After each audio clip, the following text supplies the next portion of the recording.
It is a concern about my death. Diba? Diba? It is a concern about my murder.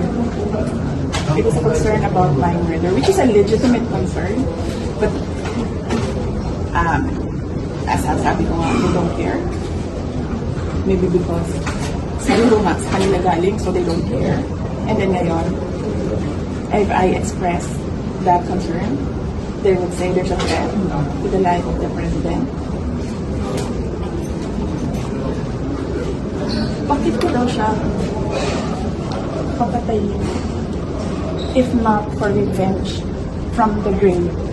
There's no reason na papatayin ko siya. Anong benefit mo sa akin? Patayin ko si Lisa. Anong benefit mo sa akin? Wala. Hindi sana kung tagapagmana ako ng nakaw na yaman. Di naman. So, anong benefit nun? Pag nawala sila dito sa mundong ito, for them to say, there's a threat. Yung sa threat ko nga, wala nga silang pakialam.